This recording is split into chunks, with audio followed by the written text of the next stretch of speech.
أهم 5 أسباب لاصفرار الفول البلدي والعلاج اللي ينقذ الزرع في 3 أيام. السلام عليكم ورحمة الله وبركاته. معكم محمد البسيوني.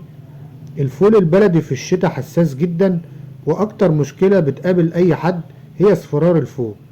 ورق أصفر ونمو بطيء وعود واقف ومفيش تفريع. في الفيديو ده هعرفك أخطر 5 أسباب بتعمل اصفرار للفول البلدي، وهنمشي خطوة بخطوة في العلاج الصح اللي بيرجع النبات لسابق عهده في خلال أيام. تابع لآخر الفيديو، وآخر نقطة هي اللي بتحدد إذا كان الفول هيعيش ولا يموت. السبب الأول هو العطش. ناس كتير بتقول إن الفول بيحب العطش. أيوة بيحب العطش، لكن العطش الزيادة بيوقف النمو ويخلي الورق يصفر من تحت لفوق. تعرف إن اصفرار الفول يكون من العطش إزاي والعلامات العطش؟ الورقة تقفل على نفسها، أو الورقة لونها أخضر غامق شوية، أو العود واقف مش بيطول، أو التربة ناشفة جامد. العلاج بقى رية خفيفة لمدة 10 إلى 15 دقيقة. تكرر الرية الخفيفة بعد 4 إلى 5 أيام حسب نوع الأرض. ممنوع تغرق الأرض مرة واحدة علشان دي بتعمل صدمة للنبات. تاني سبب اللي هو الغرق وزيادة الري. الغرق أخطر من العطش. لما الجذر يتخنق من المية النبات يفقد لونه ويتحول للأصفر بسرعة. علامات الغرق: تربة طرية زيادة، ريحة عفن خفيف، اصفرار من تحت، عود بيميل، ذبول بعد الري مباشرة. العلاج: توقف الري من 7 ل 10 أيام، وفتح مصرف صغير حوالين الخط، رشة كالسيوم بورون زائد أحماض أمينية، ودي بتنقذ النبات فعلا.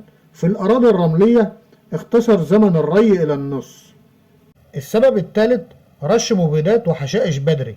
كتمة المبيد على النبات الصغير بتعمل اصفرار رهيب، خصوصا لو الرشة قبل 15 أو 20 يوم أو أكتر، أو الرش ورا بعضه. علامات إن المشكلة من الرش: الورقة لونها أصفر باهت، حواف الورقة نشفت، النمو واقف تماما. إيه العلاج؟ نوقف رش أسبوع كامل، ندي رشة أحماض أمينية بعد الأسبوع زائد كالسيوم زائد بورون بعد 3 أيام من الرش. ممنوع ترش أي حاجة غير ضرورية أول شهر. السبب الرابع نقص المغذيات أو فقر التربة. الفول محتاج عناصر معينة وهما الفوسفور والكالسيوم. لو الأرض فقيرة فيهم النبات يضعف ويصفر. علامات نقص الفوسفور: نمو بطيء، لون مايل للغامق، جذور ضعيفة. علامات نقص الكالسيوم: ورق متني، اصفرار بين العروق، عود ضعيف. ايه العلاج بقى؟ العلاج إضافة شوية سوبر فوسفات قد قبضة الإيد لو العمر لسه أقل من 35 يوم. رشة كالسيوم بورون كل 15 يوم. نيجي بقى على السبب الخامس وآخر سبب: أمراض ذبابة الفول.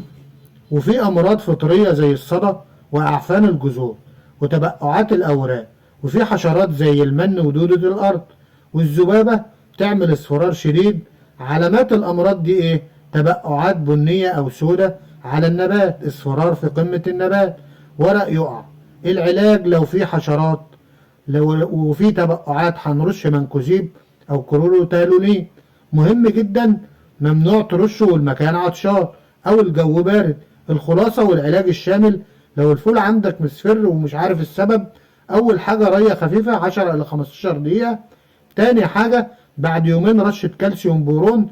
تالت حاجة وقف أي مبيد أسبوع. رابع حاجة راقب الأرض لو تقيلة افتح مصرف. خامس حاجة لو الورق لسه أصفر ضيف سوبر فوسفات بسيط من 3 إلى 5 أيام، وهتلاقي الورق فتح واللون رجع والنمو اتحسن. لو استفدت من فيديو قول لي عمر الفول عندك كام يوم. لو تحب اعمل لك فيديو كامل عن برنامج تسميد الفول من اول يوم للحصاد اكتب لي في التعليقات.